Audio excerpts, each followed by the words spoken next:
Hi, everyone. Thank you for joining us for today's Pitch Wars Young Adult Mentor Chat. I would just I double checked. I was like, this is young adult, right?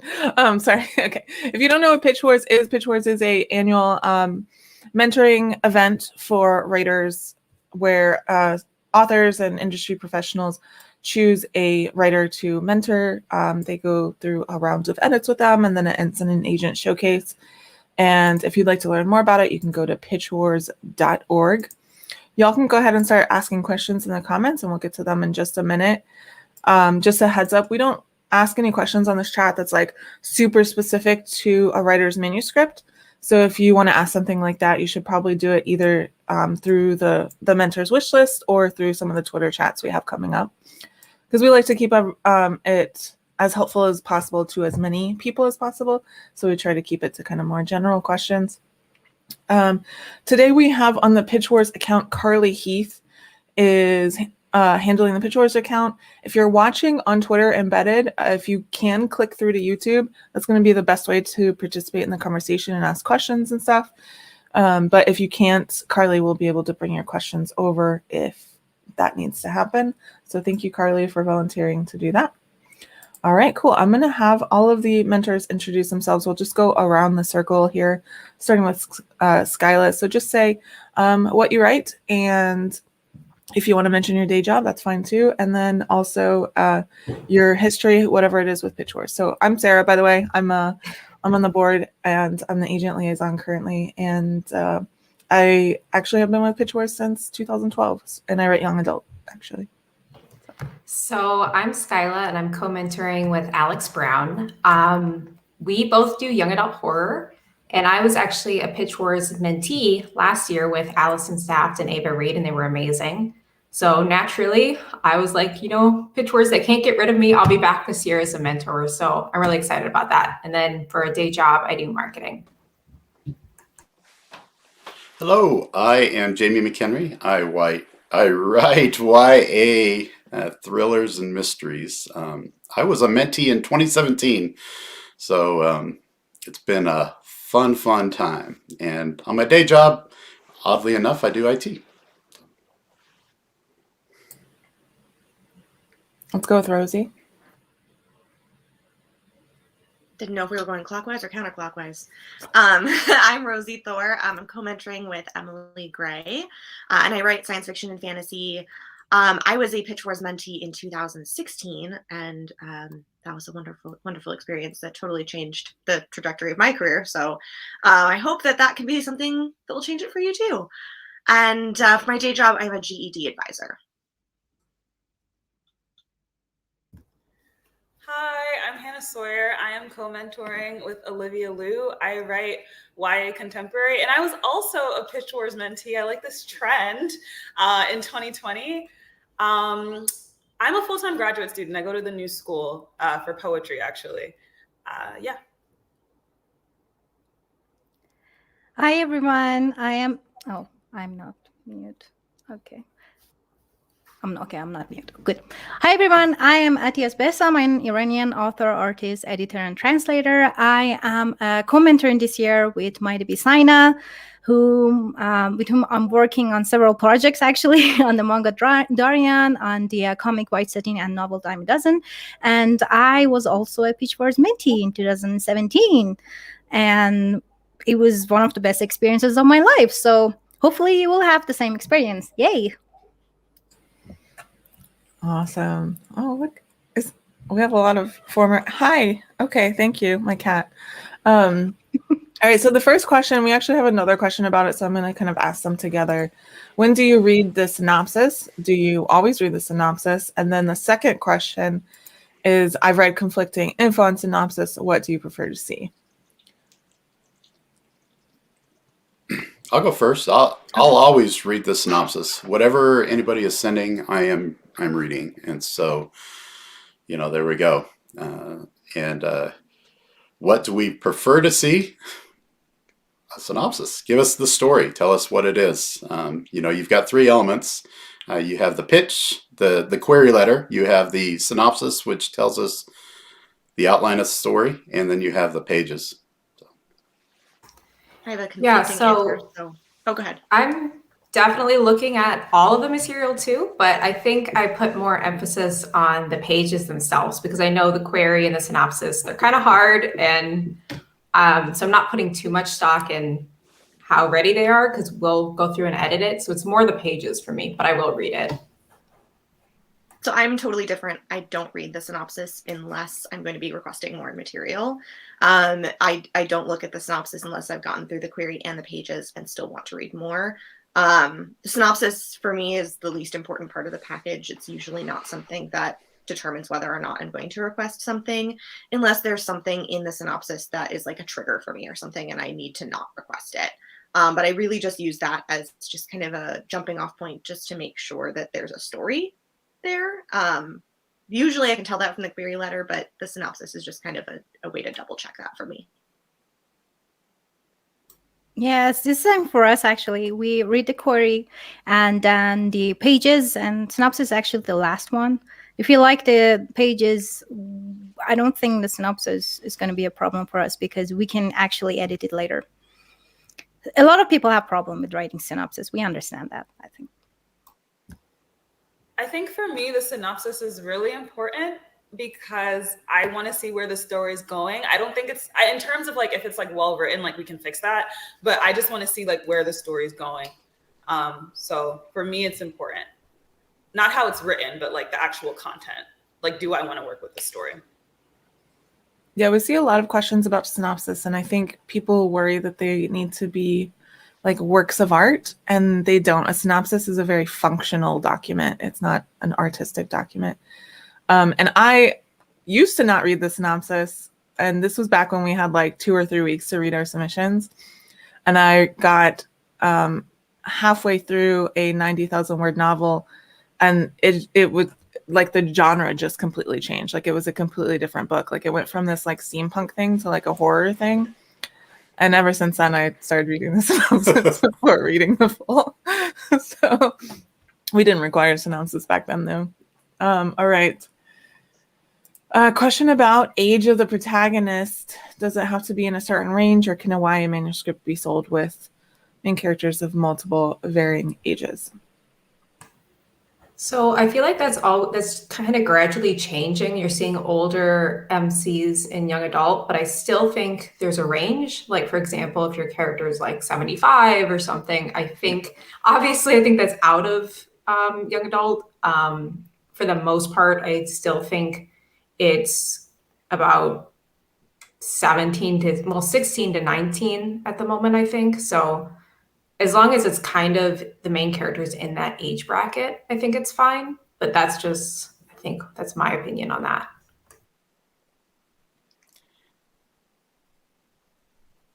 I think Jamie and I are in a standoff here. I know, right? We I'm gonna both let you go unmuted at the first. same time. Go ahead. Okay, thank you.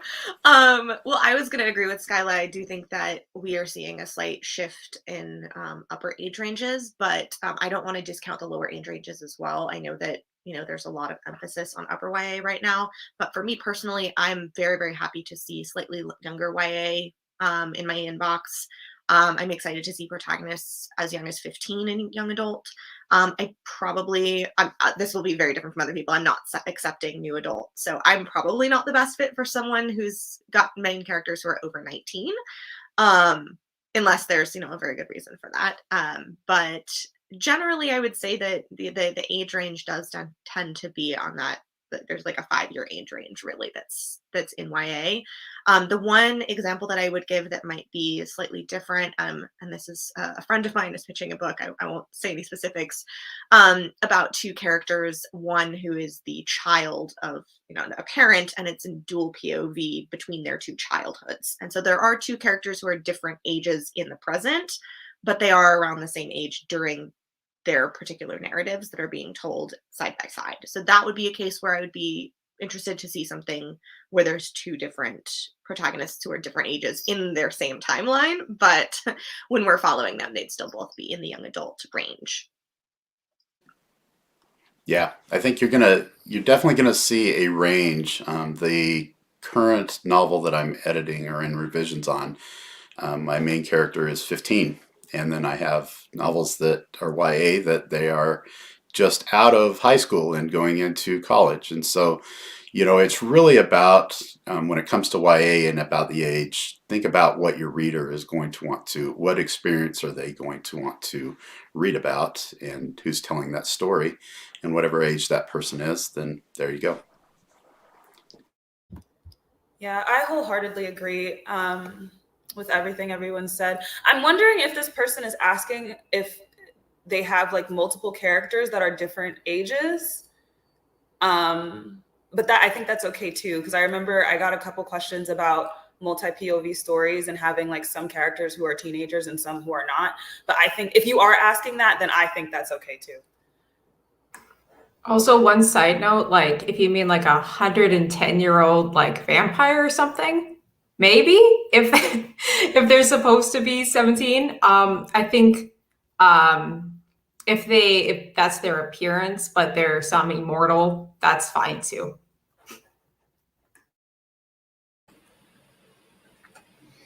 For example, a 110-year-old vampire, for example, hypothetically. Addie is connecting via VPN, so she may be having some issues, but we'll just keep adding her when she comes in. Oh, excuse you. I don't know if y'all heard that. That was a very Okay. cute meow. My kitty, who's sitting right here, heard that and is Okay. very disgruntled about it. Yeah. So Connie asks, in fantasy, will you accept a manuscript that has little to no romance? Big yes. Big yes for me. Please send that to me. I would like to see things like that. I'm an aromantic asexual person, and I like to read books that have characters who are along those identities, or books that just would be friendly to people who have those identities. So if you have little to no romance in your book, that's definitely up my alley. If it fits the rest of my wish list, that sounds like something that would be really along my my lines. I know that won't be the same for everybody, but definitely there will be mentors who are looking for things like that. On the flip side, I definitely want to see, this is probably my attention span here, but I definitely want to see a small romance subplot. I think that actually is for Alex and I a requirement. It doesn't have to be the whole book, but we just like to see a subplot of it.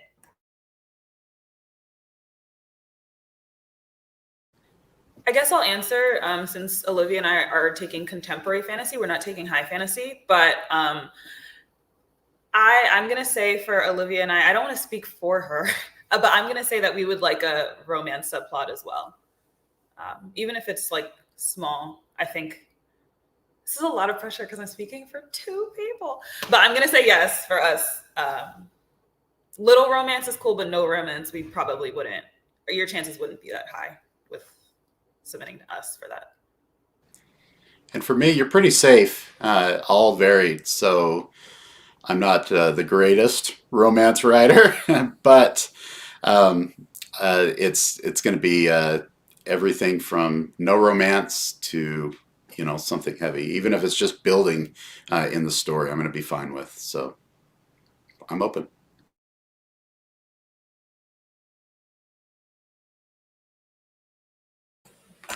All right.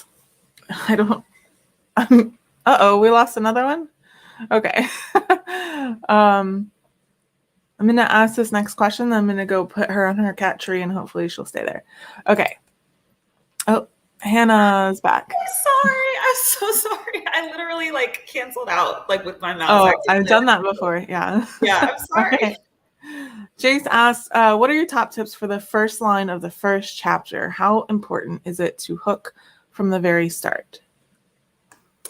So it's definitely something we can work on, but I really like, for me at least, a short, punchy, one-line opening. That gets me off the bat. If you can come up with something that could stand on its own and get you to want to read the rest of the book, you're in a really good place. But again, if the rest of your first page is compelling and we're still working on that first line, that's not a make or break, but it's a good way to draw attention.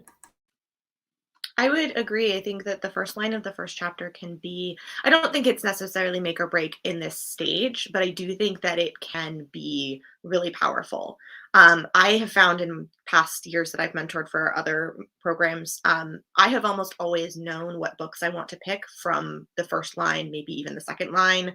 I don't always pick at that moment, but I have known, oh, this book sounds like it's going to be my jam. And then as I read on, I prove myself correct. So there is definitely power to that first opening. There's an exercise that I did at a workshop that has always been really helpful for me and has stuck with me, and I teach it as I'm teaching, if I'm teaching voice or something like that. And it's a fun one that you can all do in not a lot of time if you want to. Take some books off of your bookshelf. I always recommend picking books that are tonally in line with your book, or books that you think thematically are kind of similar. And just read the first line and identify everything that you learn from just that first line. And it'll really show you the power of a first line and what a first line can really convey, even in just really small details, small word choices. It's a really cool exercise. Definitely recommend. I love the first line. I think a lot of writers spend so much time on the first line that then it doesn't transfer to the second line in that opening paragraph. And so one thing that I'm definitely looking for is, did they incorporate that to make the beginning great, versus did they just have a snappy first line? But I'm the kind of person that when I go into a bookstore, I'm going to read the back copy, and then I'm going to open it up and see what I've got, and I'm going to make that decision based on the first read, and that's going to affect me as I'm reading submissions. Yes, it will. Agreed. But also, I think like when I critique, I look for things like that, and sometimes I'll critique something and I'll be like, I feel like your first line might be like 3 paragraphs down. So if your first line isn't like everything that it needs to be, like we can fix it. So. All right. Athena appreciates all the love in the comments. She is she's not a normal cat. She needs constant affection and attention like a dog. So and Amanda loves your 2021 goals, Jamie.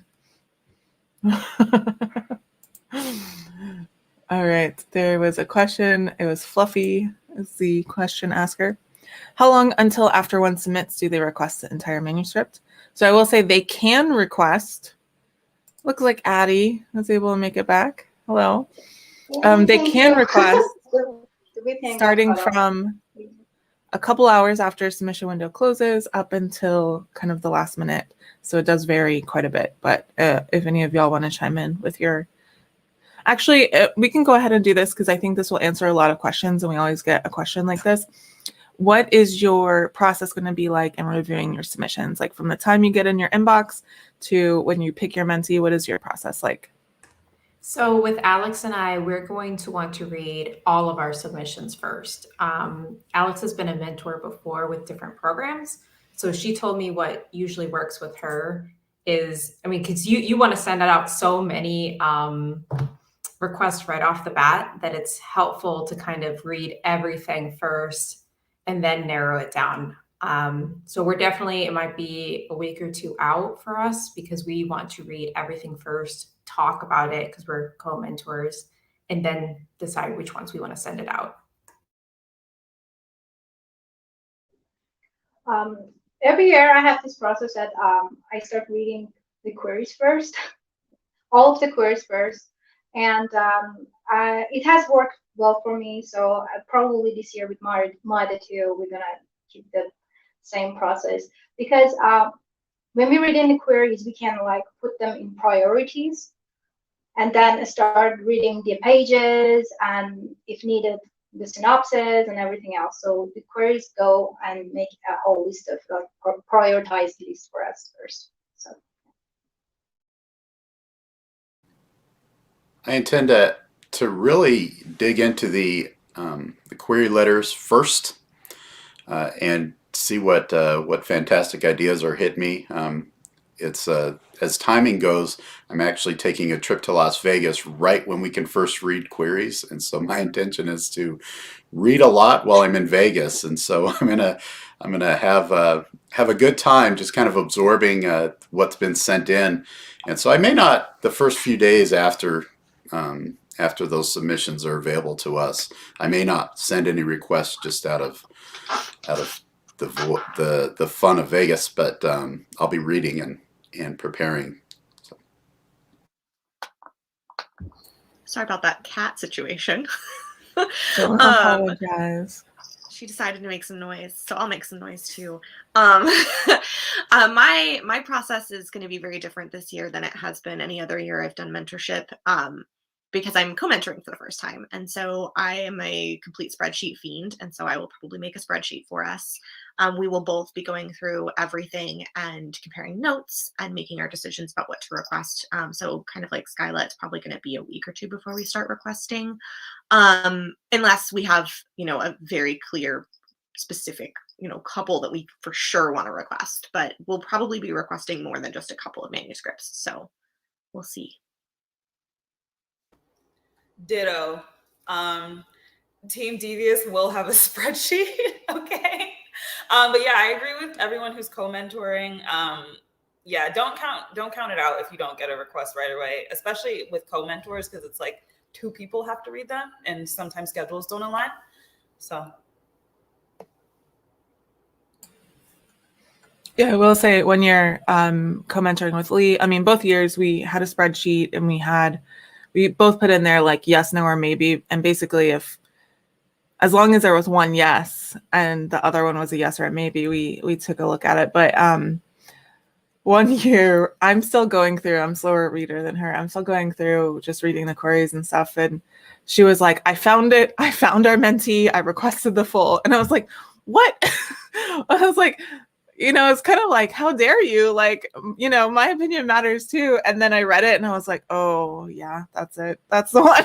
So it can happen and then the other year it was like, it really was kind of a serious conversation. We narrowed it down to like 5 and we could have chosen any one of the 5. And so, yeah, it varies even with the same people. All right. So this seems like a specific question, but we actually get this question several times a year, every year. So I have a feeling it will help more than one person. I'm debating between 2 manuscripts. One has been heavily queried and needs more help than my critique partners and me can give it. The other is a totally new, hopefully stronger manuscript. Any advice for which one to submit to Pitch Wars?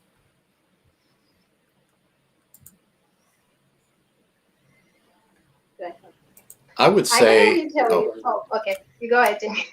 Go ahead.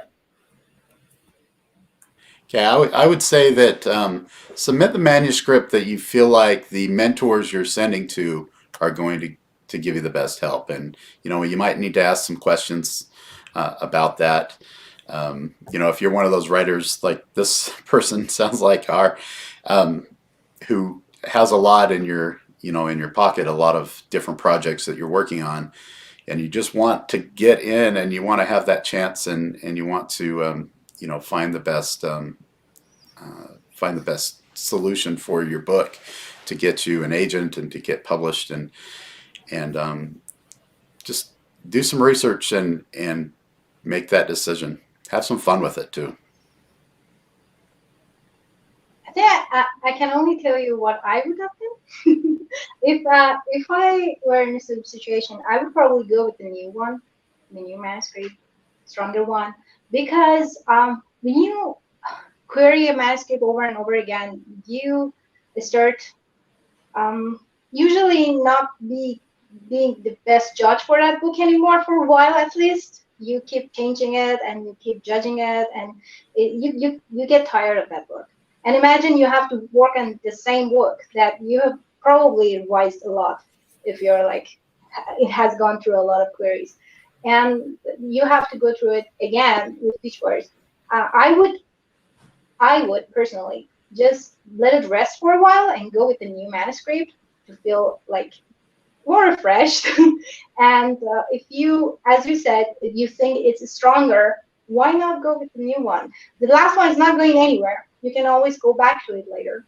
So I would go with the new one, actually.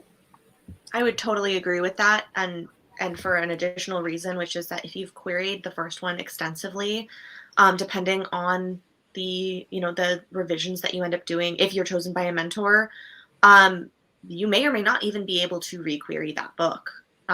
It really depends on the type of revisions that you're doing, and there's definitely differing advice that will come from different mentors about how to do that. But for me, if I were to be sent a book that had been heavily queried, basically queried out, and the revisions that I had in mind were not substantial enough to completely change the query, maybe even change the title, like I would hesitate to choose that book because I would know that it would have a limited run after the showcase. The showcase itself, maybe it'll get some requests, which is great, but a lot of those agents will have already been queried the book and may or may not be willing to take a second chance on it. So that's definitely a concern, although the showcase does provide a kind of an additional boost for that, which is really nice. But yeah, if you're choosing between two manuscripts and one of them hasn't been queried yet, and do you think it's stronger, I think that that's a clear choice. Unless, of course, you're not excited to work on it, in which case, definitely, that would be a bummer. If you're choosing between two manuscripts, if there's other people who are choosing between two manuscripts, and there's one that you're excited to work on and one that you're not excited to work on, don't send in the one you're not excited about, because even if it gets you chosen, that's not going to be a fun experience for you. Yeah, I definitely agree with all of that, especially if it's been queried so much, it makes it harder unless you're doing a full rewrite. It also seems like from the question, when you say it's hopefully stronger, like I think maybe you're more excited about this one. Maybe I'm just inferring that, but I would definitely pick the second one too, if it were me. I think this is all really... Go ahead. Oh no, I was just gonna say, I think this is all like really, really good advice. I am curious to know how long ago you queried it, because like the market changes. I would say go with the story you love the most, not to be like corny or to like turn this into like some sort of like PBS special, but I think people can tell like when you really love something. So depending on how long ago you queried the first one, I would say go with whichever story you feel more connected to and love the most. Yeah, I was just going to add that I think it's important to remember that even if you sign an agent with that second book, you can then be like, oh, I have, talk to the agent. I have this other book. Would you like to take a look at it? I know, so on my podcast, Queries, Qualms, and Quirks, I talk to writers about their publication journey. And Mike Chen did that. He had a book that he had queried and it didn't go anywhere. And then once he signed his agent, he had his agent take a look at it. And that was actually one of the books that they sold. So they did a revamp on it. So just keep that in mind. Just because you put it away from now doesn't mean you put it away forever. All right. So we have a couple questions about category definitions. So I'm going to put both of them up because they're very similar and they were asked like basically at the same time. What would you say defines young adult? What's the best way to decide whether to pitch a manuscript as young adult versus middle grade versus adult? And then when does the manuscript shift from new adult to adult? So I'm going to say I'm famous for saying this. I went viral and got trolled for saying this, but like read widely in your category is going to be one of the best ways to figure that out. But if the mentors want to jump in and offer any definitions. I definitely think age is a big factor. With middle grade, if your character's 12, I don't think that's young adult. Obviously, there's a spectrum with young adult where you have lower and upper. But for me personally, if your character is in middle school, that's middle grade to me. And usually readers younger readers like to read about characters older than them. So I don't think young adult particularly would want to read about middle grade in middle school. So definitely age. Also, I think subject matter. I think as stories get darker or they have more intense subject matter by degree, I think that's a good way to place if it's what audience bracket it is, but definitely look at your character's age. I agree. I was talking at Parents' Day at my son's school when he was in elementary.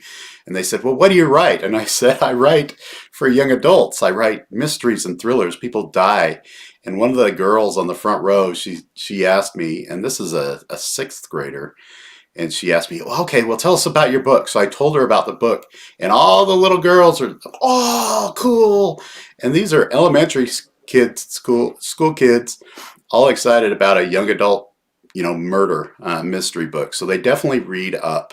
So I think Sarah gave great advice and Skyla gave great advice that look at, whether it's online or in a bookstore, look at what books you want your book to fit in with. And that's the age category that you should go for. I fully agree with what Sarah said. They went viral for that tweet, which was a great tweet, by the way. And really the thing is you should be reading widely in your category. And if you don't know what category you are, read some comparable books in each category. If you're not sure if it's middle grade or young adult, read a couple middle grade and read a couple young adult that are in that same genre area and see what it vibes with a little bit more. You're going to see certain themes pop up in middle grade that don't pop up as much in young adult. You're going to see themes in young adult that don't pop up as much in new adult. As much as I wish it were slightly different and new adult was its own real marketing category, new adult implies a very heavy dose of romance, whereas young adult doesn't necessarily require that. So that might be an indicator for you between young adult and new adult. With middle grade and young adult, I find that middle grade is often about things like, very internal stories that are told sometimes through very external ways. And young adult can be a little bit of both. Really depends on what you're writing. And so, you'll see that there's a vast variety of different types of stories that can be told in those categories. So just because the first book you read in that category doesn't match up with your book doesn't necessarily mean that it's not one or the other. I know that for me personally, I'm trying to dabble in middle grade lately, but I thought that middle grade always had to be big, sweeping adventures because I read Percy Jackson first. And that's not necessarily the case. There's a lot of middle grade that is very character-centric, very internal story-centric. You can find a lot of stuff across the genre. So keep looking for stuff that vibes for you because there's going to be a lot of it. Yeah, I agree with everyone, and I just want to add something that I think a lot of people who talked to me in the past few years, and also my writing students, usually a lot of people forget that they're writing for young adult people, and they just we get so immersed in impressing agents and publishers and telling them, wow, look at this greatest story that I have, that we sort of sometimes forget who we're writing for and the target audience that we actually have. I know we want people to read our books, and I know that all of us are no, we want everyone to read our books, especially the parents and the adults and everyone, but that's not our target audience. We're writing for young adult people. So we just don't forget that. So yeah, just don't forget that, because I myself sometimes forget this, and it's just, no. For sure. I would also add approach, because I think you can write about the same theme in middle grade YA or adult, but there's certain things that you can't put it in a middle grade novel. So I think about the approach to the theme. One example is Salvage the Bones by Jessamine Ward. That's one of my favorite books.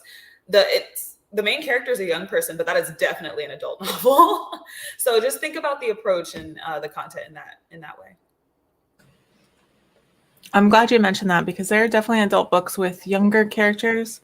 And someone a couple of years ago, I wish I remembered who it was, they told me, and this was what made the most sense to me, is that the difference in young adult and adult is what viewpoint the story is filtered through.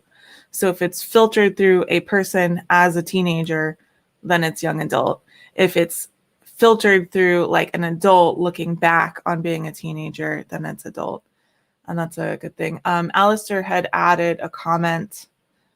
Sorry, Okay, there it is. The main characters are 12, 41, and 36. I feel like that's firmly adult. You're not going to sell a book in a young adult or middle grade with a 41-year-old character. All right, so let me scroll back up and find where we were. Okay, so we are questions asked at 12:06, by the way. So that's where we are in the chat. It's easier for you to help mentees get their word count up or to cut it down? I'll say it's probably easier for me to cut down than to add word count, but that's also for me personally as a writer. It can really depend on what is going to be easier for you personally as a writer. I can definitely help with either one. I really like cutting word count. It's like fun for me.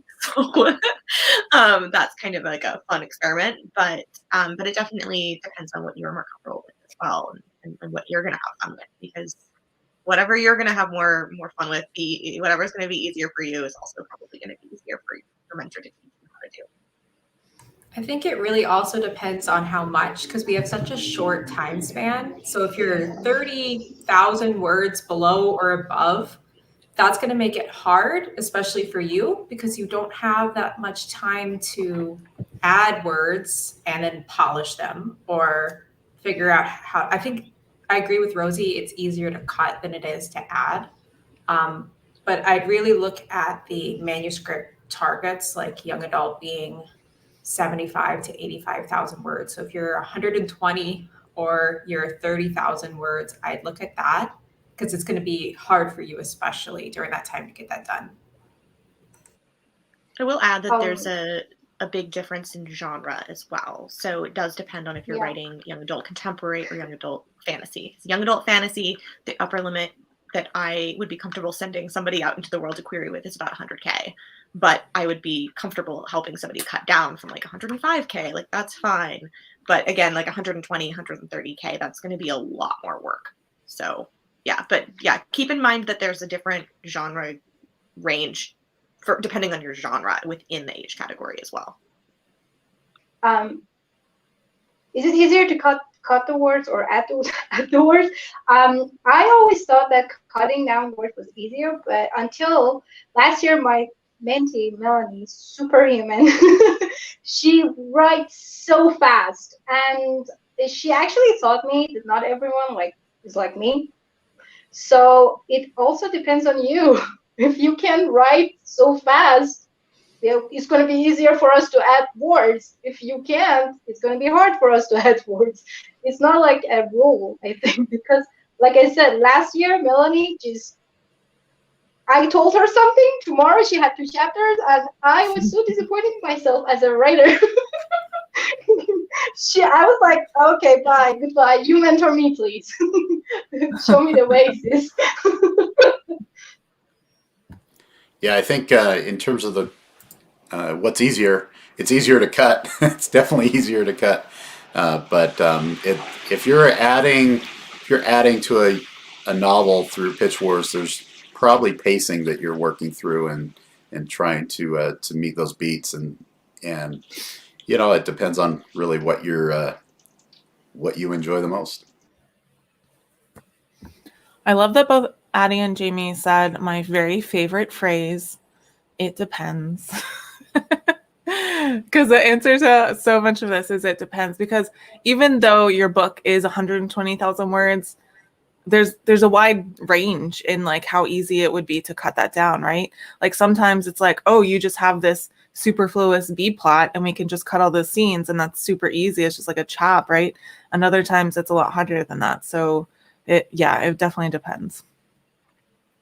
All right. Elise asked, if the query letter and synopsis intrigues you, how far into the first chapter do you read before deciding it's not for you?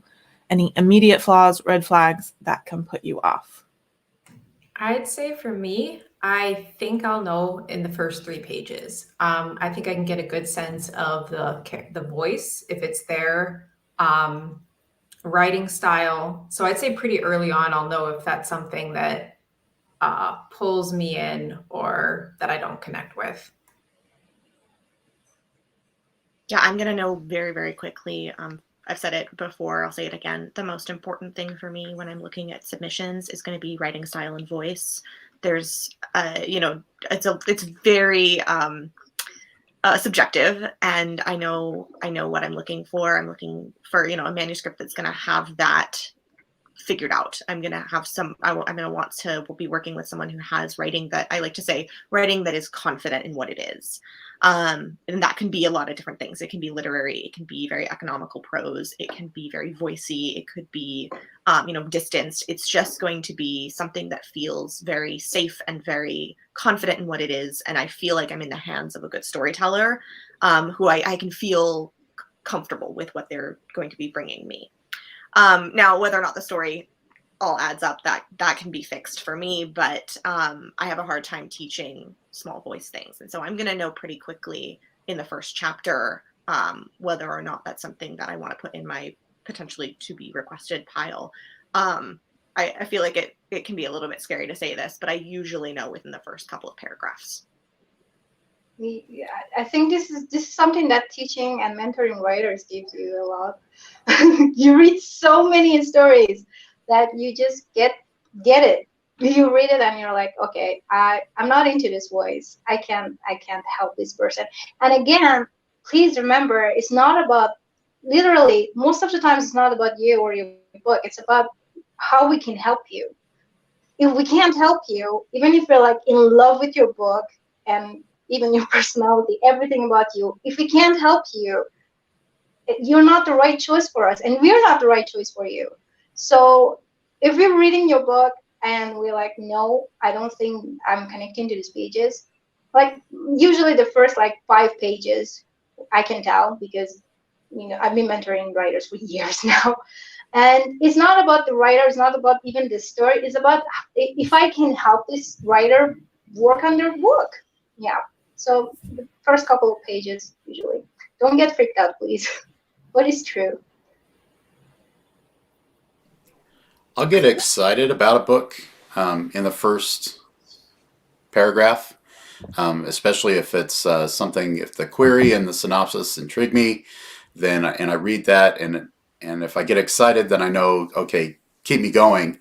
But if I'm not excited, I'm not going to make a decision, right away, because obviously the other elements of the package have caught my interest. But I agree with everybody else. It's a matter of personal taste and what really gets us, motivated to want to spend several months with that project. And that beginning is a big part of that. I think if the synopsis and the query intrigue me, I think I would give it up to 10 pages. If the synopsis and the query were just kind of like, oh, I'm like I feel like there are levels to the word intrigue here. So if I'm like super interested, I think I would give it like the first 10 pages. If I was just kind of like, let me see, then maybe like the first couple.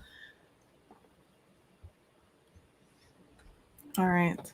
Yeah, I agree with Rosiee. I mean, I was reading Slush before Pitch Wars, and you definitely start developing kind of this sense, and you can usually tell in the first couple paragraphs.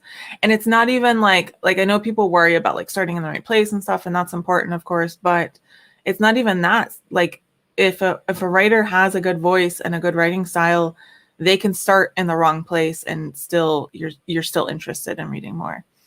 Absolutely agree with that, and it can really help for people who haven't been necessarily mentors before. They might have been like assistants to agents or something like that, or done slush reading for other mentors and stuff, and you can learn so much from that experience. It can really just teach you exactly what you are looking for, and it's really learning more about yourself than it is about anything else. So it's definitely something that you can make that snap judgment and kind of know what you're talking about.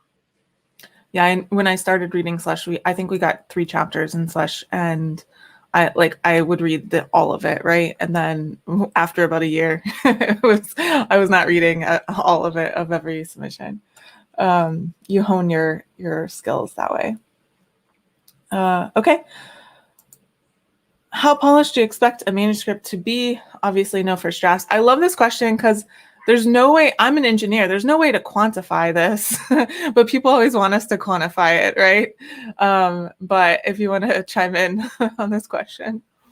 I'd say 400. obviously have not, like you said, not a first draft, have a couple revisions under your belt, have some other trusted betas read over it. It doesn't need to be ready to query, but it needs to be something realistic within the time span that we can get it ready to query, ideally. So if I have to put a number, 6.5, maybe. It just feels weird to put a number on it, but something that you feel like you've made it as good as you can on your own. Also, just keep in mind, no, 400.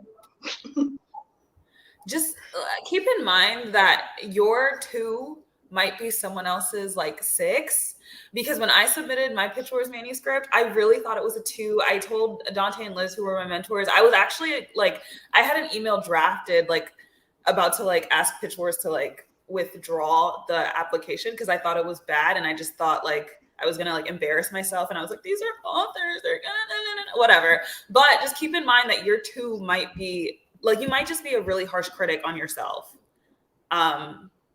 But yeah, obviously we want to like a completed manuscript, not necessarily like query ready, but like just keep in mind it's probably not as low as you think it is. Why does everyone keep saying 6? I'm getting so cautious here. Because I don't think we can put a number on it. Like, okay, 100 guys, 200. No, seriously, I can't. There's no number. The truth is that maybe I think something is ready and like Hannah doesn't think, or vice versa. It just really depends. But we can put a number on it. But like Hannah said, just please finish manuscript, because we had sometimes mentees, hopefuls, who send manuscripts, and then especially in graphic novels, because not a lot of mentors take graphic novels, I know that, but so many times I get so excited for a book. I'm like, oh, finally I can like mentor a graphic novel artist, and then I send them an email and they're like, no, it's not ready, I'm just testing out. No, you don't test out. You don't test your book through pitch wars. We spend time and energy reading these submissions, and there are people who take it very seriously, and they have like stayed up nights and nights to revise and get their books ready for this. So you can just test your book and take a mentor's time. Anyway, finish the manuscript. And remember that there have been times when a manuscript was too ready, like query ready. And I have told that hopeful that I don't think your manuscript needs, in my opinion, it doesn't need pitch wars. You can start querying it. If your manuscript is like perfect and I can't help you, you don't need me to help you. So you can start querying. Like, pitch wars is a way to find agents. It's not the way to find agents. So yeah. I'm glad Hannah said it was so subjective that someone's 2 could be someone else's 6 or 10 or whatever.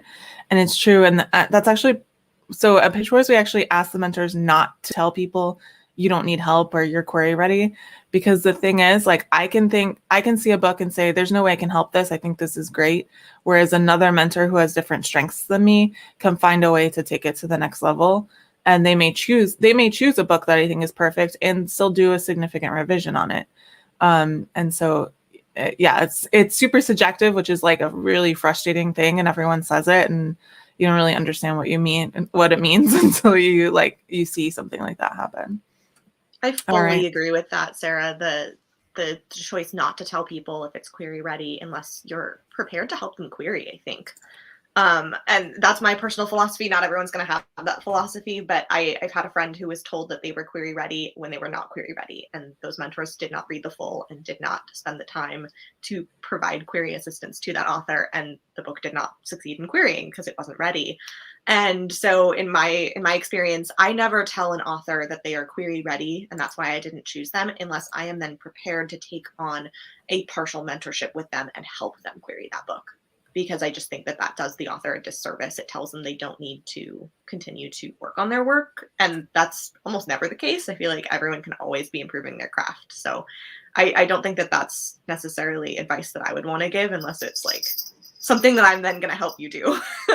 But yeah, I fully agree with everybody about the scale. It's impossible to scale. And what Hannah said is exactly right. Somebody's 2 might be somebody's 6.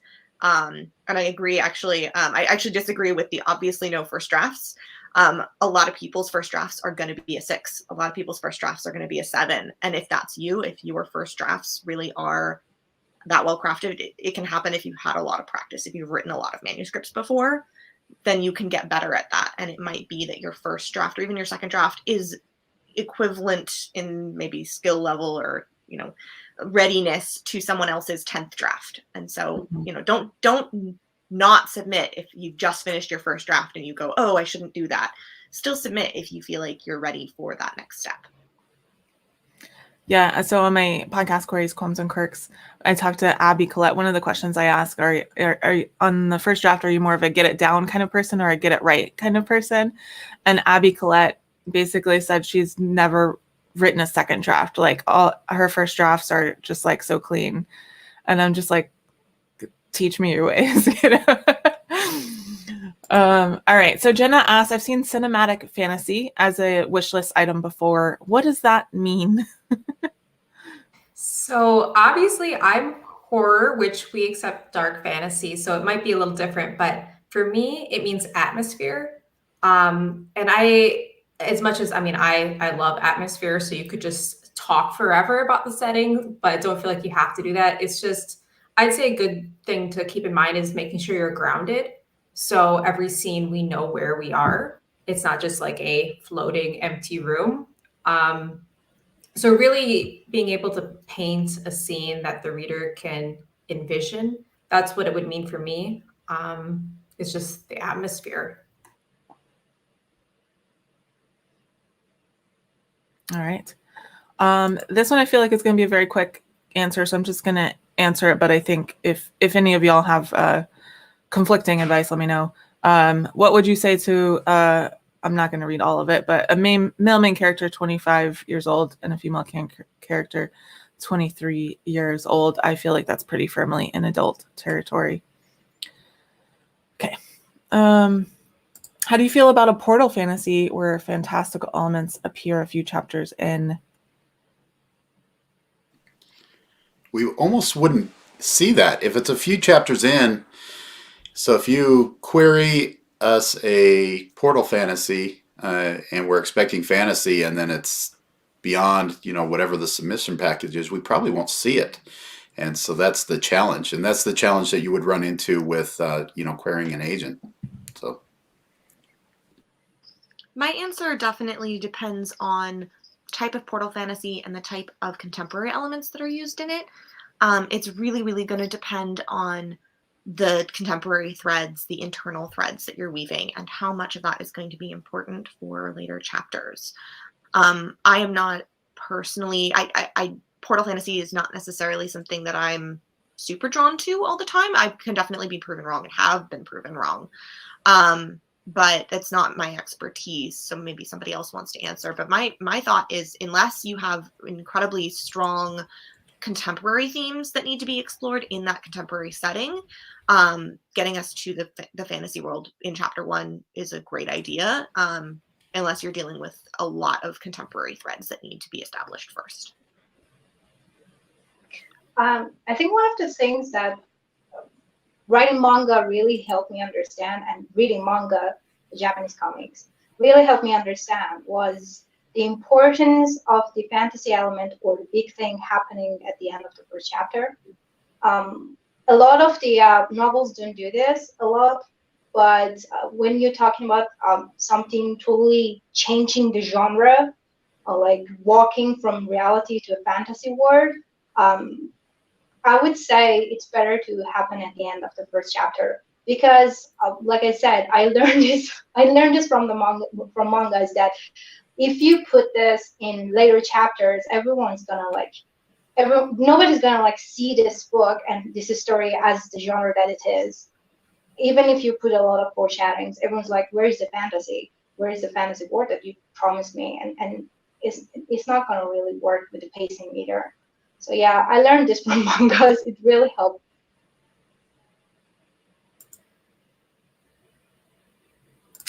All right. I looked it up because I remember reading this book a while back, and it's for the first, I don't know, good portion of it, maybe third, it reads kind of like a contemporary thriller. And then all of a sudden you find out there's like a supernatural element. It's I Am Not a Serial Killer by Dan Wells. And so that's a good example of a way that it's done well. Like, it reads contemporary at the beginning. Granted, serial killer contemporary, but still, that's and then you find out there's something a little supernatural going on. So that might be a good reference for you to check out. I will also note, Dan has talked about this extensively on his podcasts and in interviews and stuff, but he actually got a lot of blowback for that. A lot of readers did not like that, and a lot of readers loved it. And so it was very much a polarizing thing, which could be the case for some Portal fantasies in how you introduce that fantasy element. Be prepared that not everyone is going to like the way you do it, and that's an okay thing. I'm Not a Serial Killer did incredibly well. It's an incredibly successful commercial book, and especially in Germany. But it did really, really well, and people really liked it, and some people really didn't. So it's okay if your way is not everyone's way. It's okay. I had both emotions. So Me too. At first I hated it, and then I loved it. I was furious, and then I went back to it and loved it. So yeah. All right. So we are almost out of time for this first hour. So we're gonna bring on the next 5 mentors in just a minute. But before that, I'm going to ask each of you to give us a parting query letter tip, and also let us know where we can find you on social media. And we'll just go around the clock. So we'll start with Skyla again. So a query letter tip I would have is definitely having character stakes with, especially with the ending. So if your big global stake at the end is the world will end, make sure that that connects to your character. How will that affect them personally? That's a thing that I see missing from a lot of queries. And it's really a way to make the reader root for your character and see the course that they're going to take throughout the book. And then you can find me on pretty much any social media as Arndt Skyla. And I think on a query, imagine you have 30 seconds to get somebody excited about your book, and you're going to highlight you're going to tease them. And that's really what the query is meant to do. Tell us about your character, tell us what's going on, what's keeping them, from getting whatever goal they have, and what do they risk to lose. And if you capture that on a query page, you've done most of the hard work, and the rest is just technical. And you can find me on Twitter and Instagram. I'm Jamie McHenry, at Jamie McHenry. Real quick, I just want to say, if anyone has a way of contacting Hoda, I see that she's trying to get him. And she knows this, but hopefully, just as a reminder, as soon as these mentors leave, you'll be able to come back in. Rosiee. Yeah, so my query tip is to rethink your tagline. A lot of queries will start with a 1-sentence tagline and then go into the first paragraph of the query. That tagline is almost always going to be more confusing and rather than drawing you in. So consider if that tagline is actually your last line of the query, and try putting it somewhere else in the query, because it might be more powerful and make more sense once we've been introduced to the characters and the world building that you're going to be establishing in your query. And you can find me on social media at Rosiee Thor almost everywhere. And remember that Rosiee is spelled with 2 E's. Yeah. In addition to what everyone said, I would say when all else fails, follow the formula. Eric Smith from PS Literary has, I believe it's still on his website. He has sample queries from some of his clients, and he breaks them down. When all else fails, just follow the formula. Queries do not have to be funny. They don't have to be gimmicky. If that's not your strength, follow the formula. And you can follow me or find me. You don't have to follow me on Twitter and Instagram at HANN Sawyerr, SAWYERR. And fun fact, the second R in my last name is not a typo. Double letter buddies.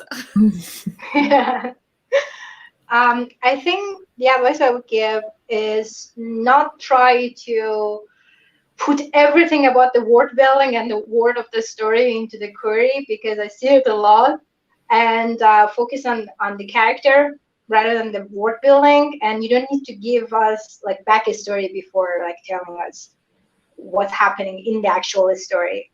Don't put backstory in the query unless it's like absolutely necessary and it's like a small sentence. That's all. Yeah, that would be my advice. Don't try to put too much into the query. Just focus on the main story happening. And you can find me anywhere. Just search Atias Behsam in Google. Literally, you can find me on Instagram. You can find me on Telegram. You can find me on Twitter. I'm everywhere. I'm everywhere. All right. Well, thank y'all so much for coming out today and answering everyone's questions. Thank you, of course, for volunteering as Pitch Wars mentors. And we're going to say goodbye to this batch, and we'll bring in the next batch. Bye, y'all. Oops, I accidentally clicked Dante on instead of clicking someone off. All right. Hello. And Hoda, if you're listening, you can log in now. But we'll start introductions, and hopefully Hoda can join us. All right, let me find where I was in the question. Sorry. There's a lot of comments. Okay. Hello, everyone. So thanks for joining us for this one. So I'm going to have each of the mentors introduce themselves again. So just say, okay, Hoda's here. Cool. Perfect. Hello. Hi. All right. So if everyone could just say, who you are, what you write. If you want to mention your day job, you can. You don't have to. And your history with Pitch Wars. So we'll start with Dante. Hi, I am Dante Medema. I am co-mentoring with Liz Lawson this year, as I did last year, Team Nemesis, and I write contemporary young adult books like The Truth Project and Message Not Found. And you've been a Pitch Wars mentor for how many years? This is my second year. Okay.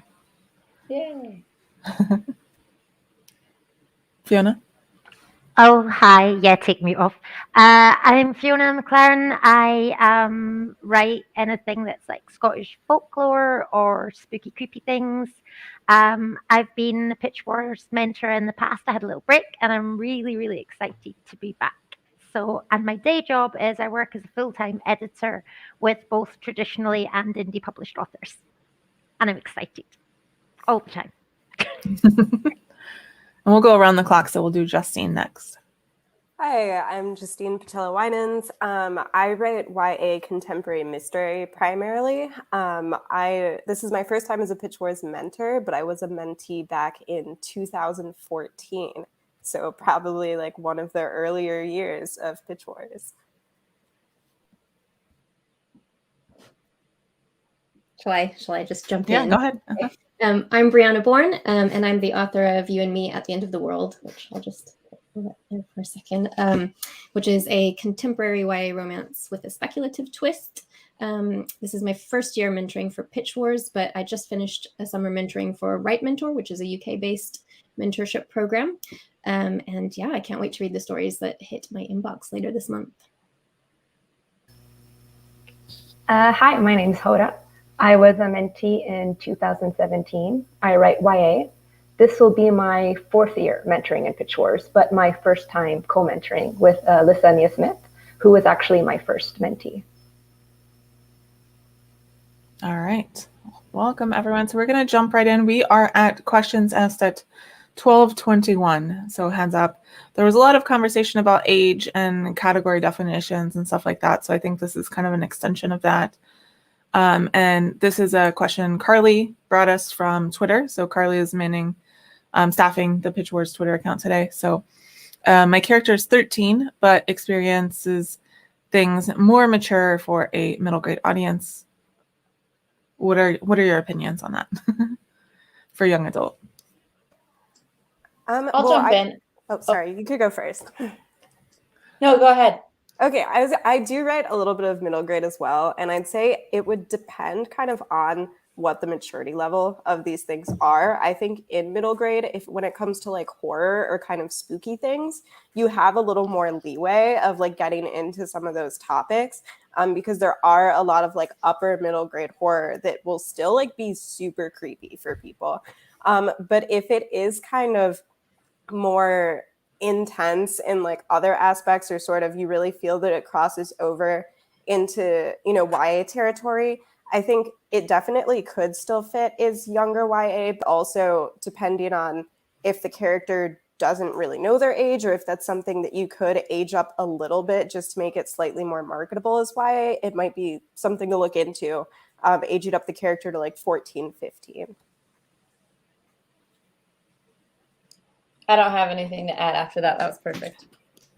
I have a little bit to add, and it's about, tags on what you say about going into lower YA. It's to bear in mind that there are such things as easy readers for like YA. So if you find that your tone perhaps feels a little more in keeping with MG, not your voice, the actual tone and the language that you're using, you might find you've actually written a lower YA easy reader, which can be very accessible to that audience that is looking for a bit more mature content, but they also are needing the reading level to be a little lower. So I would suggest looking at a few of the books that fall under that category and seeing whether yours is in that category. It might not be, you can't tell if you don't see the book, but it is worth picking up a couple of books that are in that area and seeing if your book matches in the same kind of tone and the language, but does have that kind of more mature content. So that would be my suggestion, just to check it out just in case.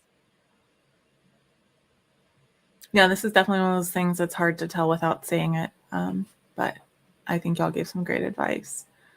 All right. This is an interesting question. If a manuscript contains something on multiple wish lists, but it's not an insignificant spoiler, should we list it in the query or let mentors discover it if they read the synopsis? I can take this one if that's okay. I actually had this kind of issue when I was querying, because there's a massive like spoiler in my book, and it makes it sound much cooler if I could just say that to people. I think the traditional advice is to not put that in the query, especially if it's late in the book.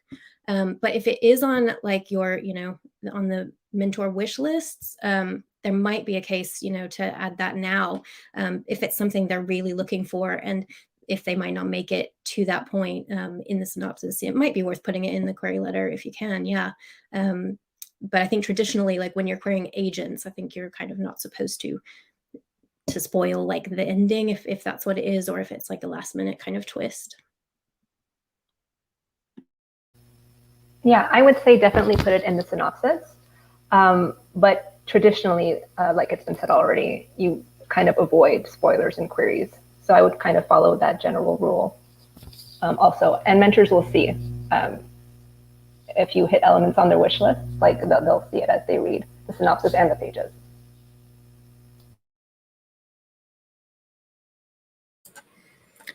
All right. Dante, you requested Athena and she answered you. We have a question from Pitch Wars mentor Anna Kaling in the comments for Fiona. Have you seen the Loch Ness Monster? Yes. On a regular basis, we go for picnics up by Loch Ness. Always comes by. Where do you think I get my stories from? None of them are mine. That's where they're from, definitely. All right. I love mentors in the comments trolling each other. So, all right. So Amanda is asking a question about starting in the right place. Some betas told me to go straight to chapter 2 as that's where things get exciting. But others have said that the action then starts too early and want more of an intro. Just kind of, I guess, general advice on where to start a story at, so we can make it helpful to people because it's impossible to answer this question without actually reading it. But just advice on where to start a story at would be great.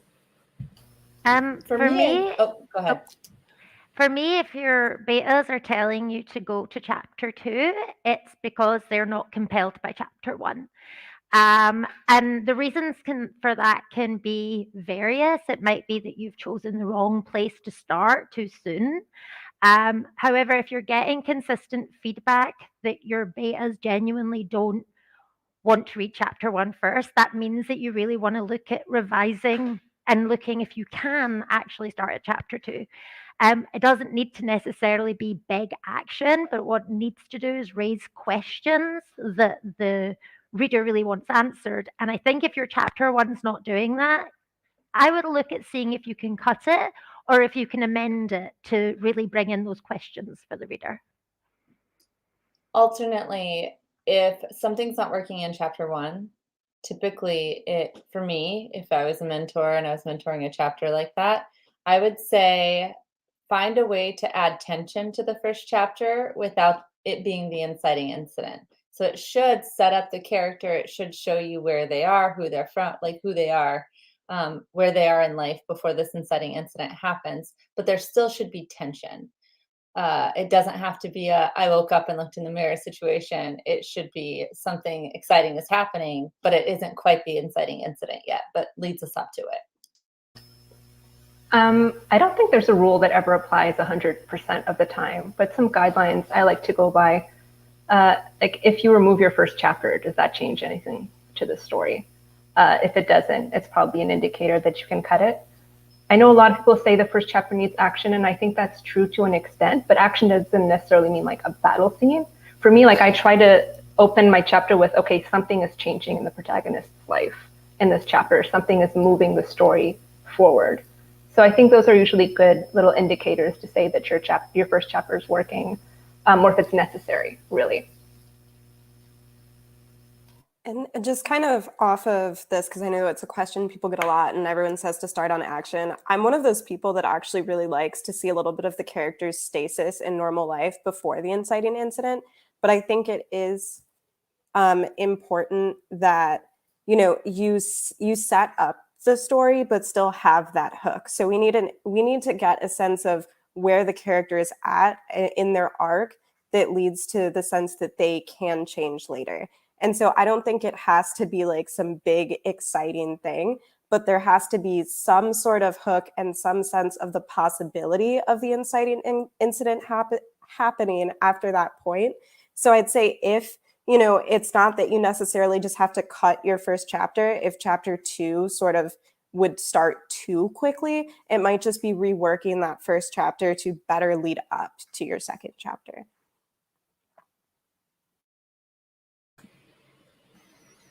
All right, y'all are giving great advice today. I'm loving this. Okay.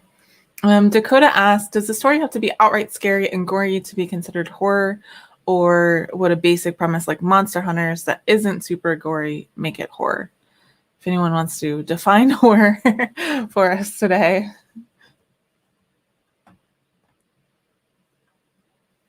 I mean, I guess I could go because I am accepting horror and I'm pretty spooky right now with all of my Halloween stuff nearby.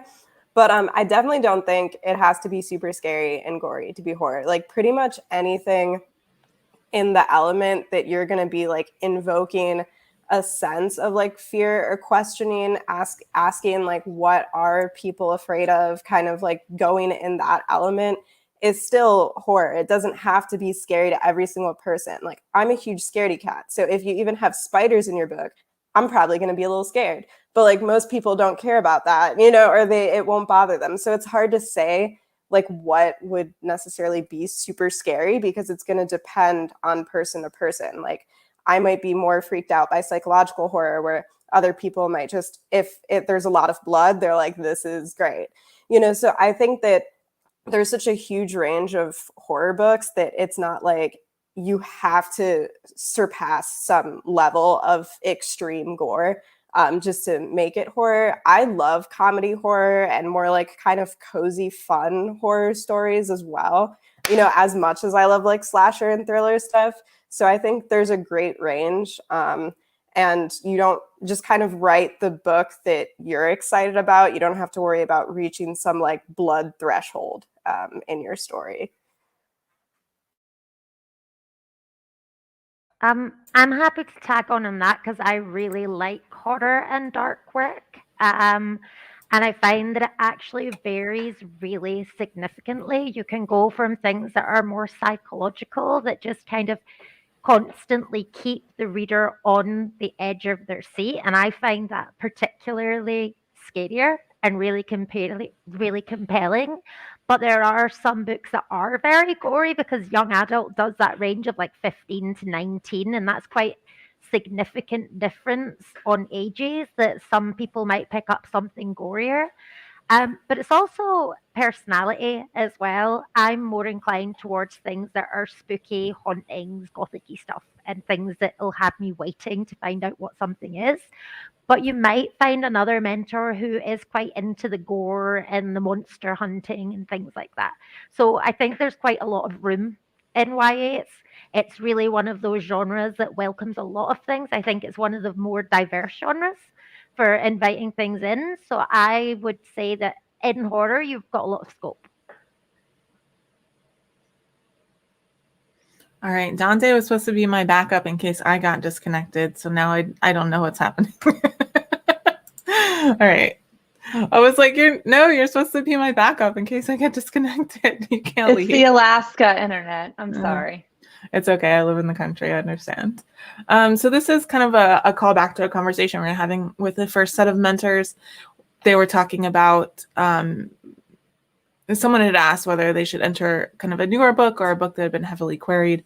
And so this is, I think, a response to that. How much would be too heavily queried? A manuscript that's been queried to 30 or 50 agents, more than 100, etc. I will add, just before I let the mentors answer, that this, of course, depends on genre. So, like, if you're querying YA fantasy, there are just a lot more agents that accept that than something like, like literary horror, adult, or something. So it will vary on genre, but go ahead and chime in. I can jump in.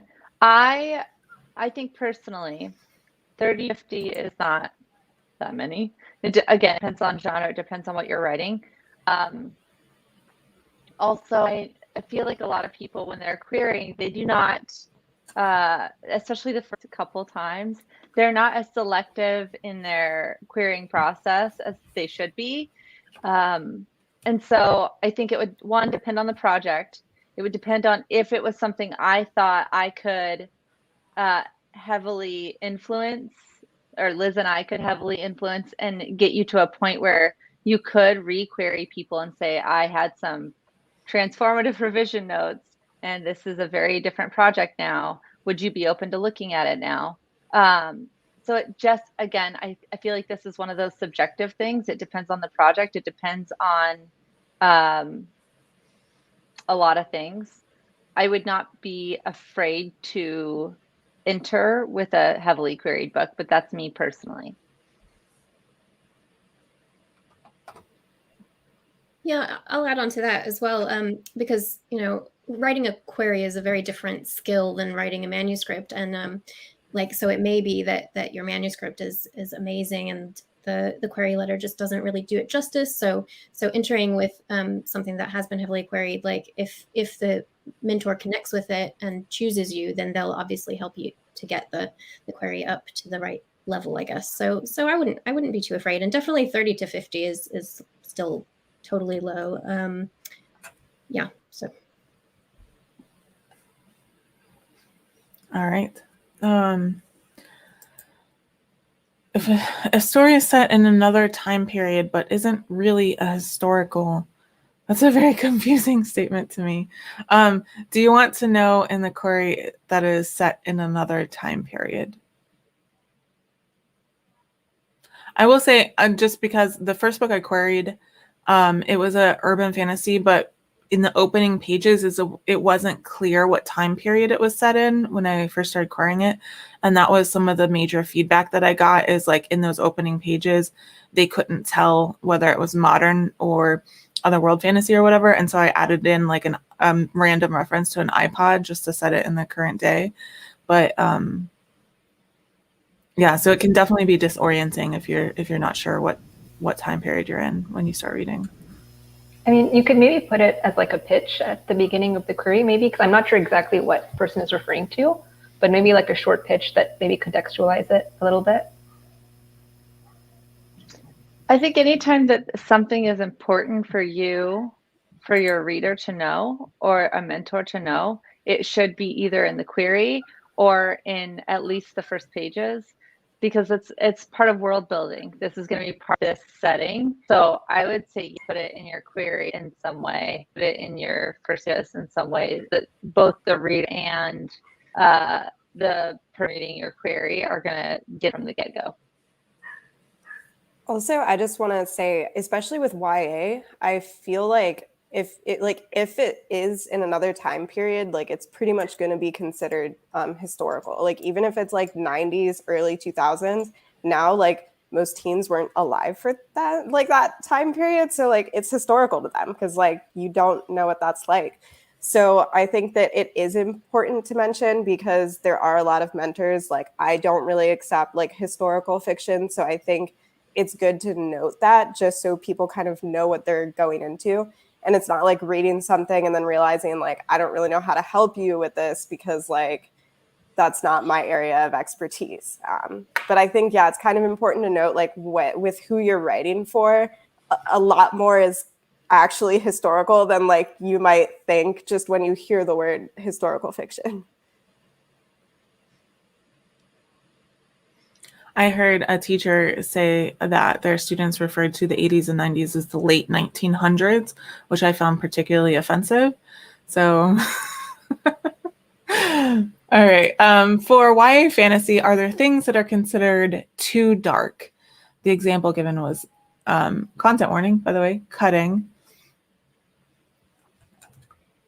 Can I jump in on this one? And the reason I wanted to is one of my favorite YA books is Forbidden by Tabitha Suzuma. It came out several years ago, but she actually and content warning on this one, she very delicately handled the topic of incest. And it was a very dark topic, but she was a bestseller with her book. It did beautiful critical acclaim. But I think if things are tastefully done and it's done with consideration, respect, and there is content warning that is given, I think that's the most important thing. And that's something I would really urge people to look at as well in their mentor wish lists. I know that nearly every mentor has put up content warnings. I did myself. I put up trigger warnings of work that is not suitable for me. And I know a lot of mentors have as well.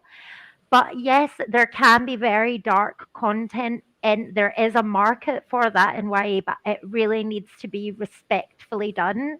And I think that it also needs to be done that you have, if it's not your direct experience, I think it behooves you to actually research and speak to people that are open to speak to you about that to make sure that you're handling it appropriately. So that's my biggest thing for dark material. Acceptable, but make sure you're doing it respectfully. Yeah, anytime anyone ask me about darkness and YA, like dark matter and YA, I always suggest that they read Tiffany D. Jackson's books and then come back.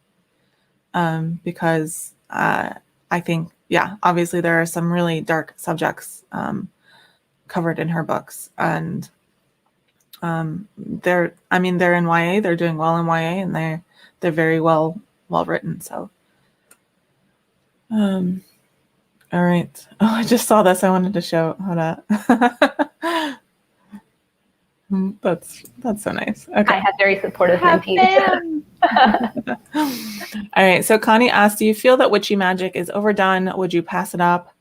Also, do you need a romantic subplot in your selection? So two-part question here.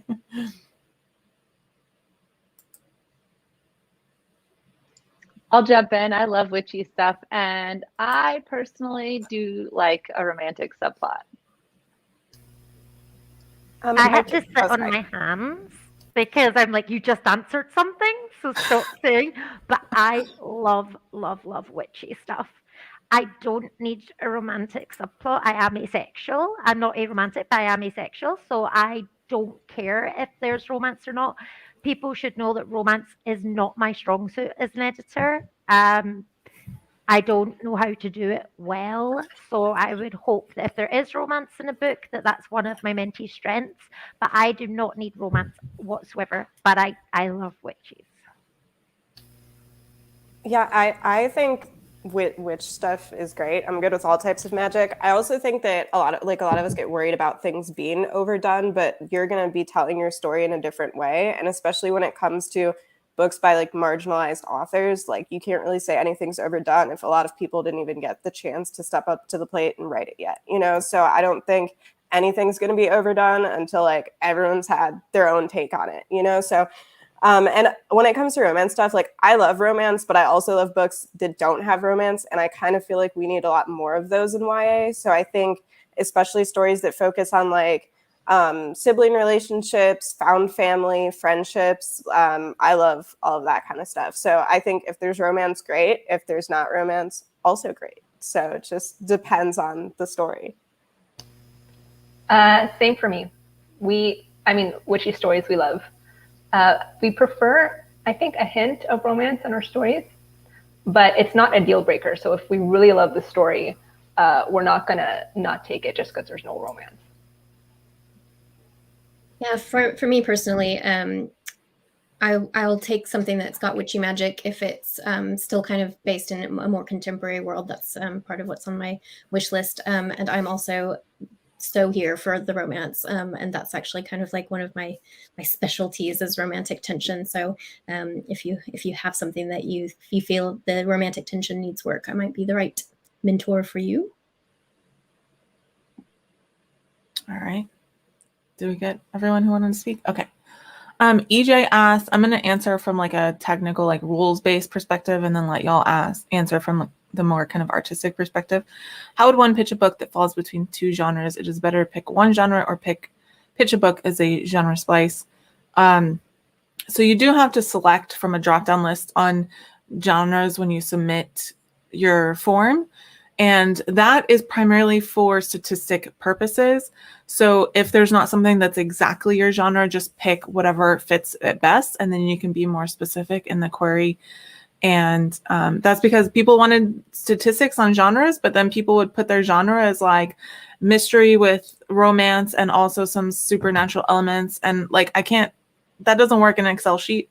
So yeah, so we had to do the genre drop down, but you are welcome to add more details in your genre in the query letter. And techno thriller is a legit genre. So it's a whole subgenre. Any other additions? This is where your comps are important. This is where your comp titles shine.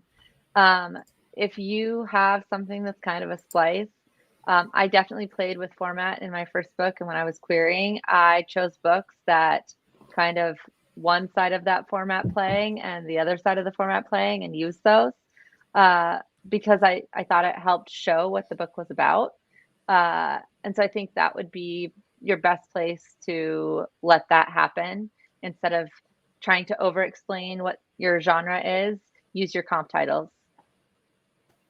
Yeah, I also, in the book that I queried that I signed with my agent, it was kind of a cross genre. So it was like a comedic contemporary, but also a murder mystery. And so I was kind of put in that position.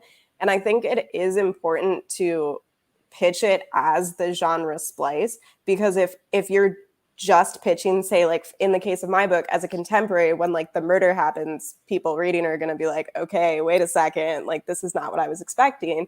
But I'd say to keep that really concise. So like I believe I pitched as like a contemporary thriller, or you know, something where it's like just get the genres across, and then you can then use like your comp titles to show one each. Like don't go on for like a sentence about what the genre is of like, oh, it's a fantasy, but it has contemporary elements. And also there's a little bit of like science fiction up, like it's like you can make it as short as possible. But I would say if you really feel that it's a cross between two different genres, don't only pitch to the one, because then you're setting up reader expectations a certain direction that you're not really going to deliver on. Yeah, I think that's the beauty of YA versus adult is we can cross genres a lot more than adult because they don't have to go on a mystery shelf or a science fiction shelf or whatever. So That's fun. Just to note, there's that magic word in a query that's mashup, where you just like, it's a sci-fi thriller mashup. And that's you like, if you're heavily one genre, put it one before the other. Like it's more sci-fi than thriller, for instance. I would just say it's a sci-fi thriller mashup. If it's the other way around, it's a thriller sci-fi mashup. All right. This is another question I'm just going to answer real quick because we've been answering this question from Pitch War's perspective for trigger warnings in a query. So we asked that if whatever content you're warning for is in the sample pages, that you definitely do include a content warning in the query. If there is content later in the manuscript, you could either put it in the query or you could wait until you receive a request and just put it in the email whenever you respond to the request. So that's what we've been asking. It doesn't matter where it goes in the query, anywhere, really. Okay. Okay, what are your opinions on past tense versus present tense? People have strong feelings. I don't. So it's fascinating to me that other people have strong opinions on it. I mean, I'm good either way, I think. I think I've read more present tense recently, but like past tense doesn't bother me at all. I think it depends on the story, because it depends on if the reader, okay, one, I think that it's true. Present tense does kind of root the reader immediately, and it brings the reader in as though it's my story too. It brings the reader in as though like you're a part of this with that character. But past tense, if it is a story where your character needs to have information or insight that they've already experienced this, that is where that comes in and is helpful. So I think it just depends on the book. It depends on the story you're trying to tell. So I don't think either Liz or I care about whether or not it's past or present tense. I know in YA it is a big trend to have it present tense though.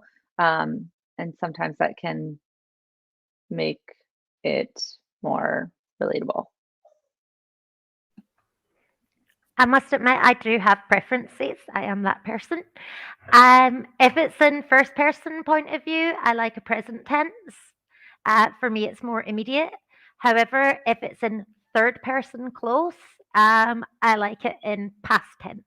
And that's just subjectivity. It's just personal taste. I wouldn't rule a book out if the tenses are different, but I do know in my day job as an editor, quite often if I'm dealing with books, sometimes there will be a discussion about tense because of what I find might work well with a book. So it doesn't necessarily mean that some books need their tense changed, but I would say that that is preferences of mine, and it might be a discussion that I may have with a future mentee, depending on what the book sounds like when I read it. Some will work perfectly fine as they are, but those are definitely my preferences.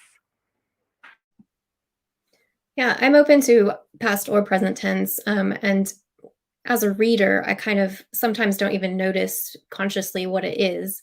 But for when I work, I write in first person present, and I will have to see. I might connect with a manuscript that is in the same tense. But yeah, past or present, you can query me with both or submit to me with both.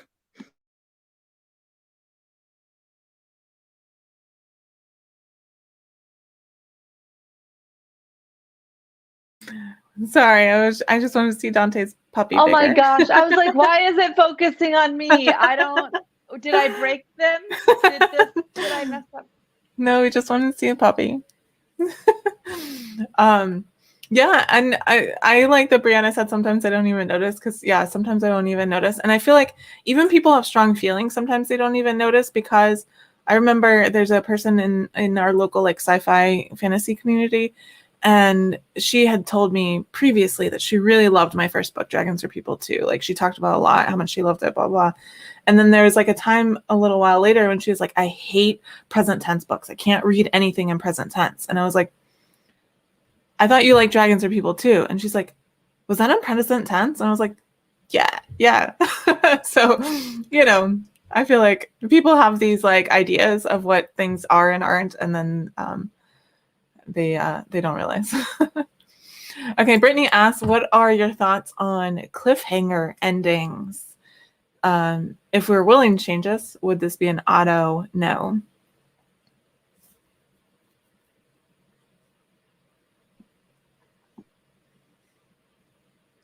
I think with anything, if it's done right, and if it makes the story better, then go for it. I know that the first book that comes to mind is a Courtney Summers book. Sometimes she just stops writing the book, and you're like, "What? What just happened?" And it works. Other times you're like, I needed more. I needed closure. So it just depends on the book. I don't think for us it would be an automatic no. I think it just depends on the book and depends on the story you're telling. Because if you're writing like a romance, it's not gonna, you got to have the happily ever after. You can't just stop writing, like it just can't be a cliffhanger. So as if you're talking about a book that is like a part of a series, or you anticipate hopefully one day this could be a series, you still need to have a complete arc for that book, and then have something dangling at the end that could lead into a second book, especially as a debut. They don't really want you to say this is part of a series. This has series potential. And so I would utilize that. Make sure you have a strong arc in that story and it's complete before you're querying. Yeah, and I'll just add to that part of Pitch Wars is to revise. So I don't think, at least not for us, it's not going to be an automatic no. A lot of the times when mentors request, they'll also come with questions. So for example, in this case, we might just be like, hey, would you be willing to revise the ending to this novel? And then if they say no, that's completely fine. It's your book. But yeah, so it's for us, it wouldn't be an automatic no. We might just like ask questions, and it might completely work too and not need changing. Yeah, 100% agree with Hoda. Yeah. All right, so we have a question about whether to include prologues in your original submission. That's actually answered on our submission FAQ page. So I'm dropping that link in the comments because there are a lot of questions there that are answered there. But basically, this is what it says. You can send prologues that are no more than 5 pages along with your first chapter. If your prologue is longer, send in your first chapter. If the mentors want to read more, they'll send requests. At that time, include your prologue. So, do you want YA books that have a moral or even subliminally, or could it just be fun and entertaining?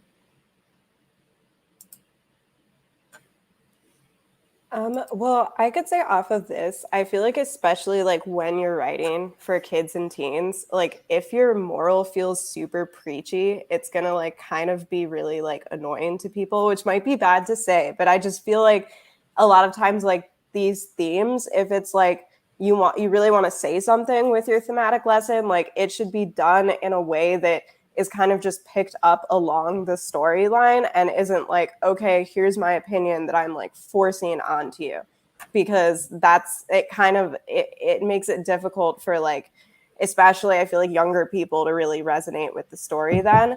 And also I would say that like the stuff that I write is very like, I kind of joke around where like, I don't know if I write like good books, but it's a great time. Like it's a lot of fun, and I feel like even if you're writing like that, joking wise or not, like there's gonna be some theme that you say throughout the book. Like I feel like it's very hard to write a book and not have like any theme inside the story. So like I don't know if you necessarily have to worry about like showing your theme so much, but a lot of times like even if you look back at the story and be like, okay, like what was I trying to say here, there will be something there. Because I love like fun, entertaining stories, just like nice beach reads or like stay up in one night and finish it. But I don't think that there really is going to be a lot of stories that are just fun and have like nothing at all to say thematically. I'd like to jump in that as well. And the word for me that is the one that worries me is also the word teach. I think it's explore theme. When you're writing, you should explore the theme. And the best books for me actually look at the whole of that theme as opposed to just one side.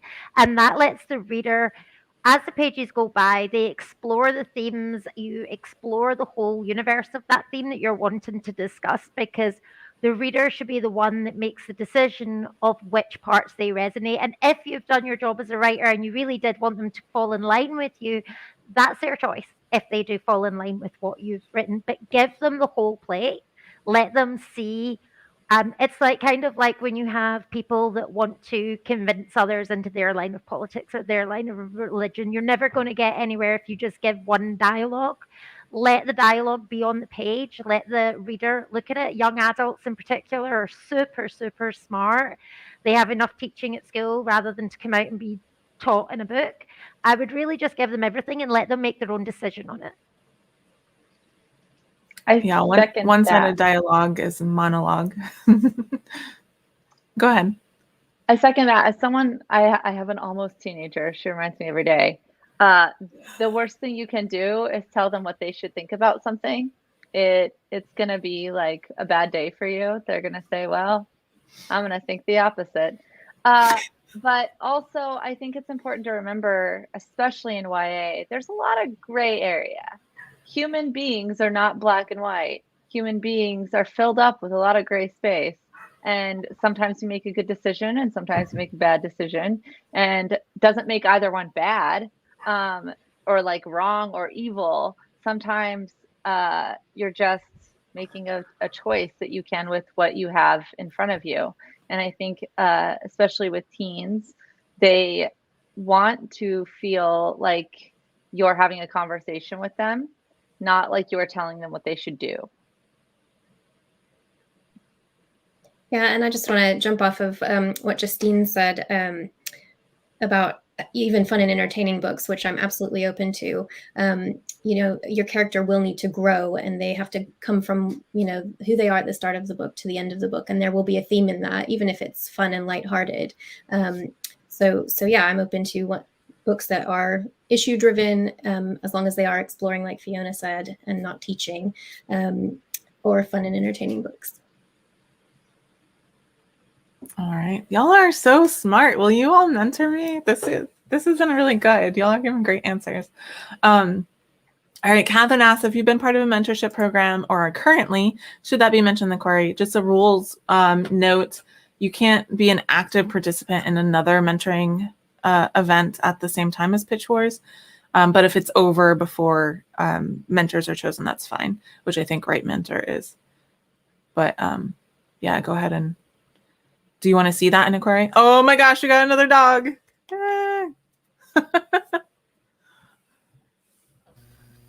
I mean, you can put it in the bio if you'd like. Yeah, Right Mentor will be over by then, so it is over. So yeah, it might be, if you feel like mentioning that you were a part of that, then stick it in. If not, you don't have to.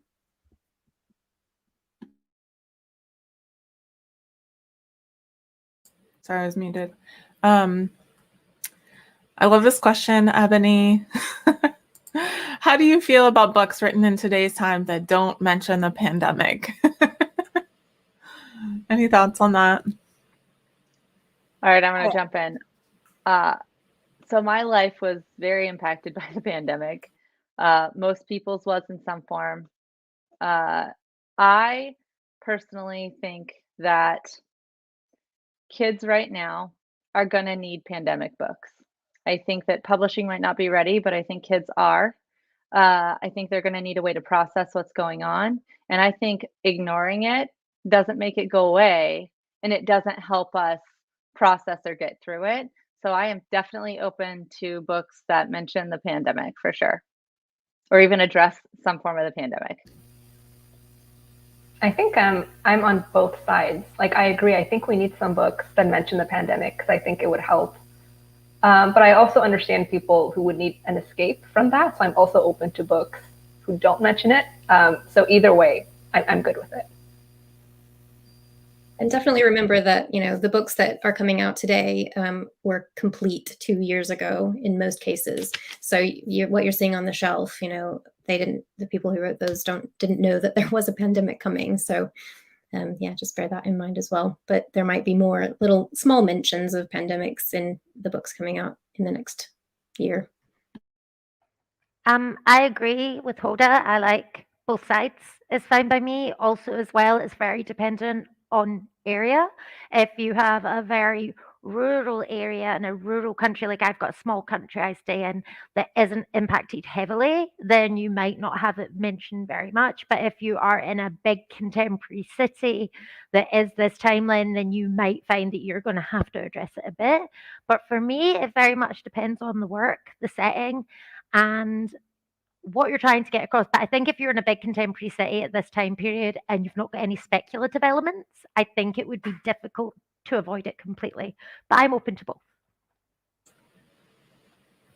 It's interesting. I heard on I can't remember which, but a history podcast or a science podcast, and they talked about how literature and even nonfiction in the in 1920-ish, none of them mention the pandemic. Like everyone just kind of moved on and pretended like it didn't happen. There's no literature, very, very few, not no, but very, very few mentions of the pandemic in literature and nonfiction. So I think it's really interesting to see what happens in the next couple of years. I'm writing a contemporary set in a very small town in Texas. And so I mention it once because I needed a reason for the parents to have moved there. And so that's the reason. And so it's convenient for me, but also it's a small town in Texas. So they pretty much pretend like the pandemic doesn't exist anyway. So, whatever works for your story, I think. I definitely mentioned it because it was happening as I was writing my second book, which comes out in March. And I definitely mention it in quiet ways. I mention the friend dropping off something during quarantine at the doorstep. So quiet ways, so it exists, but it's not a central part of the theme and it is not addressed in a wide way. Yeah. All right. Ebony asks, is a mystery that deals with today's social injustices a turn off for any of you? I'll jump inside and say I would love it. I like anything that looks at current day social injustices or in the past or any injustices is right up my street. I would definitely want to see it 100%. Do y'all remember back in the day when Angie Thomas asked a very similar question on Twitter? But I think it's so interesting to think back about that, about how she was so unsure that people would want a story like that. And then it's one of the biggest books we have. All right, so we have a question about comps. It's very specific to this person, so I'm going to ask it in a more general way. If you're having trouble finding a comp for your book, what advice do you have for people?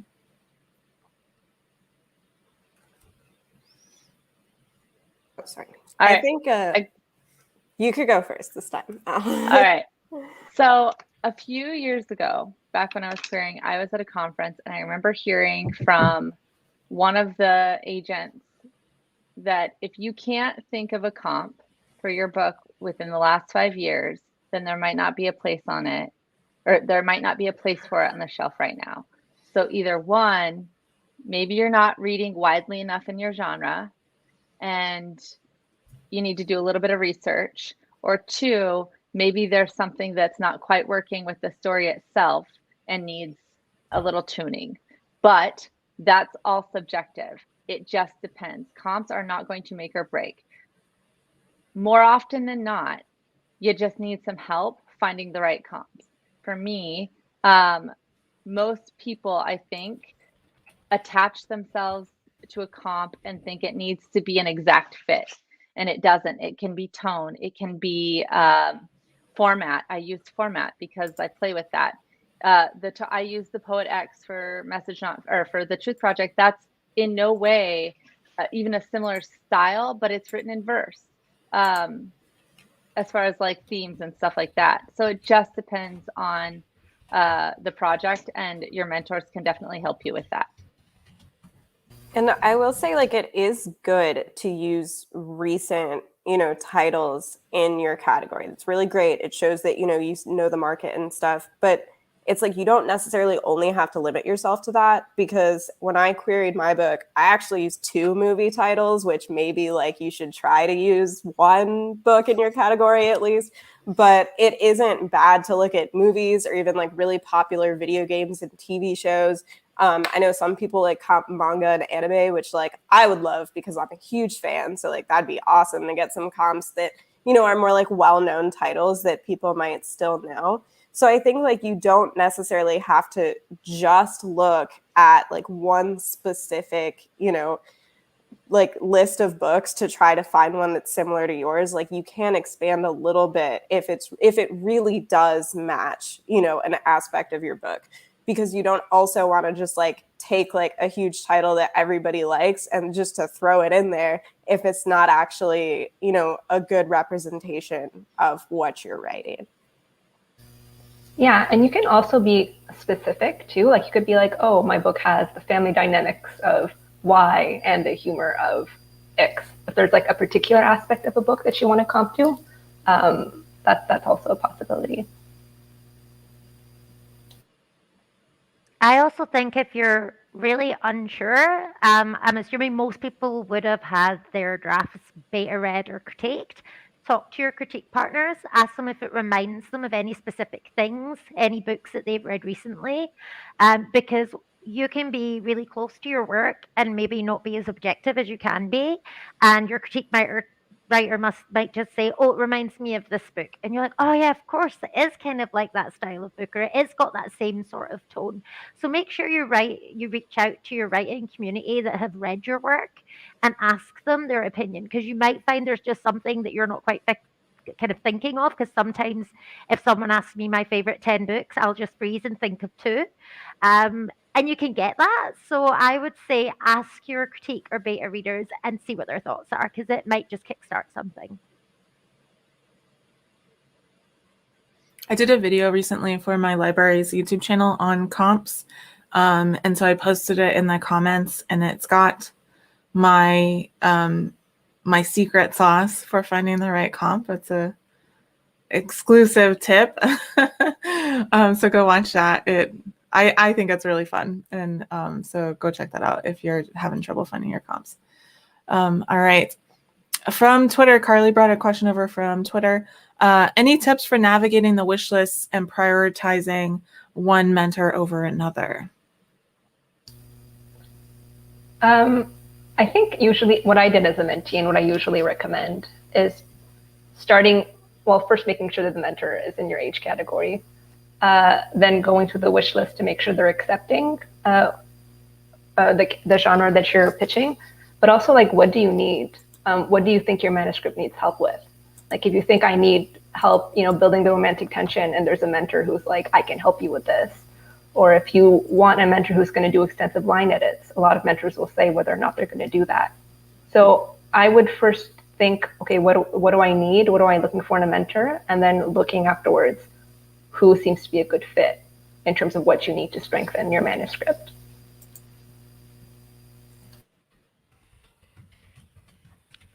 I would add in anyone who has a dog, a cat, or a horse should be your mentor. But on the serious side, I would really look at sitting down and looking at the wish list fully, because a lot of times people get excited, they skim the wish list, they go, oh yeah, I've got a rom-com, they like rom-coms, that's great, I like that book, they like. But actually you'll notice that although the posts for the wish list, the mentors actually usually make them quite long, because they're trying to give you all the information you're going to need. So none of it's really there just to waffle on. A lot of it is, this is my experience and background. Like, I work as an editor, so I've linked to my editor's job to say, these are the projects that I've worked on recently. So you can see where my skill set lies. You can see what appeals to me in a broad genre. Other mentors are like, these are the TV programs and the tropes that I like. So sit down and look at those and say, okay, that mentor likes these tropes. Do I have these in my book genuinely? Not, do I wish I have these in my book? I'm going to kind of squish it there because I really like this mentor's personality. So some mentors are really charismatic and you might go, oh, I really want that mentor, but sit down and look at all the aspects of your wish list to make sure that they tie together. So I would just say take your time. And if you're unsure of anything, if the mentor says they're open to it, ask questions. All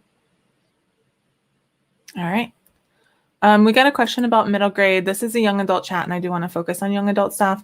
But I'm going to put a link in the chat to the all the scheduled chats we have coming up, because we still have another middle grade Twitter chat coming up, as well as 2 all category chats coming up. So make sure you ask your middle grade questions at that time.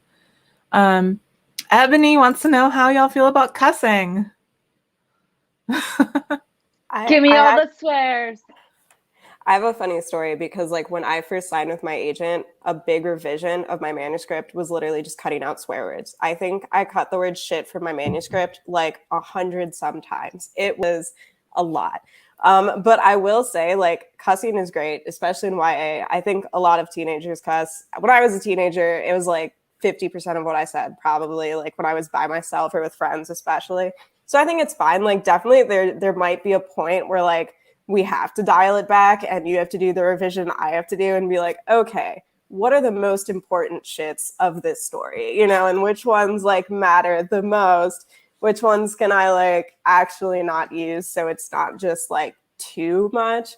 But I think it's definitely fine to include in YA especially. And it's a lot easier to just cut them out later. So it's like, I feel like you don't really have to worry about it when you're writing and revising until you get to the point of like, okay, I'm cleaning this up and getting it like ready to query. Then maybe there'll be a few that were like, okay, pull back on this slightly. But I talked about this last year too. I think a lot of people didn't realize it. The only time I think about cussing, like limiting cussing, I guess I should say, is if your book is a kind of book that might be considered for library and school lists. They do have a lot of them have pretty strict rules on what cussing can be in that book, but that's a conversation you're probably going to have with your agent or editor once you get to that point, if your book is that kind of book that might be added to those lists.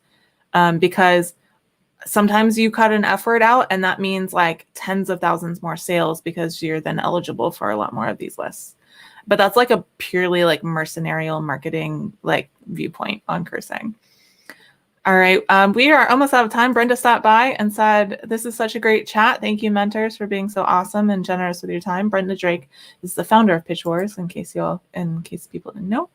And I'm going to ask the mentors to close this out with their single best query letter tip and also let us know where we can find you online.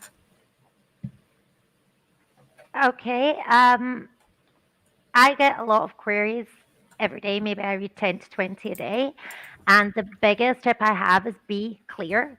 I don't look for fancy. Like you can, if you've got a clear query and you can add voice, great, but it doesn't matter. Be clear about who your character is, what they want, what stops them, and what the stakes are.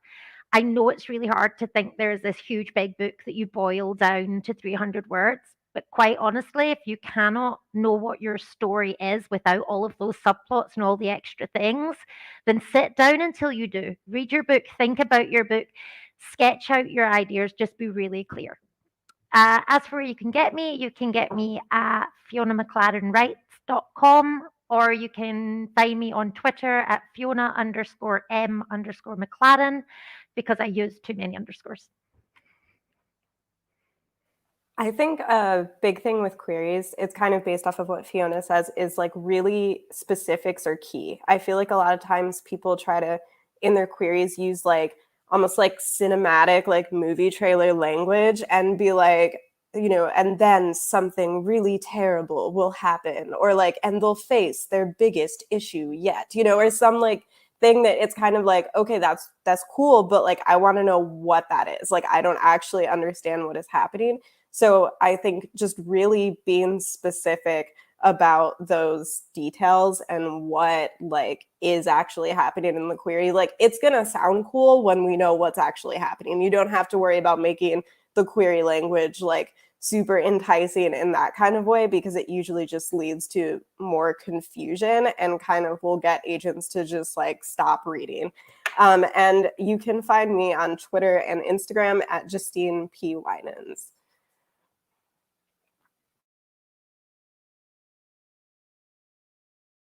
You're muted. Sorry.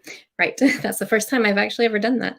Anyway, so my query advice is to read it out loud. And that goes for manuscripts as well. I find that so helpful. And I think a lot of times you try to, in a query letter, you try to put so much in there. And sometimes like you have a complicated setup, but you need to boil it down to like really what it the core of everything is, like what I can't remember who was saying it, Fiona, I think, who the character is, what they want, what's in the way, and what happens if they don't get it. And you really have to boil that all back. And then if you read it out loud, you can kind of hear where you're starting to kind of go on a little bit too long, I think. So it's really helpful. And then you can find me on Twitter, Brianna Bourne, YA, and Instagram, Brianna_Bourne_ rights. Yes. So yeah, that's where I am. I think a lot of my advice has been already said, but I think one thing I would maybe add is I see a lot of queries that focus a lot on background information. I think focusing maybe on the main plot. And one suggestion I would give is have someone who hasn't read your book read your query. That's when you'll know if it's working. Because if you already know what's going on, your CPs probably already know, but someone who hasn't read the manuscript will be able to tell you, okay, I understand what's going on in this query.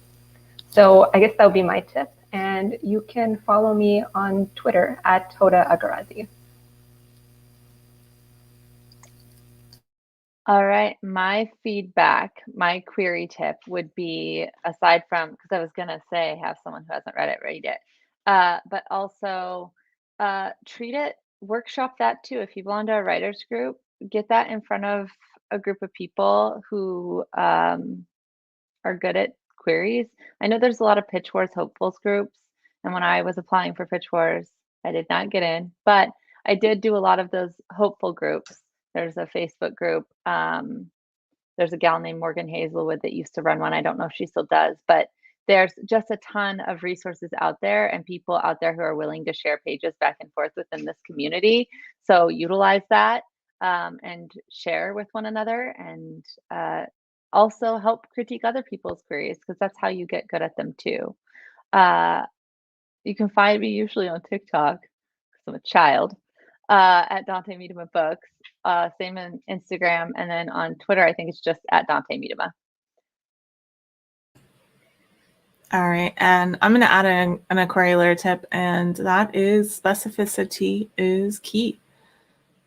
So the more, I'm almost always when I critique queries, my most common note is be more specific, be more specific. And I'm Sarah, I'm on the board. Sorry, I just saw Brianna's comment in the private chat.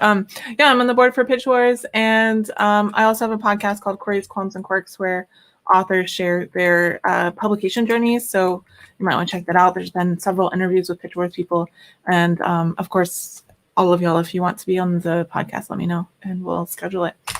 And that's everything. So let's see. Tonight we have a chat with our adult science fiction and fantasy mentors on Twitter. I posted the link to the other chats above, so make sure you go check those out. And yeah, everyone stay safe, wash your hands, and happy pitching. Bye, y'all.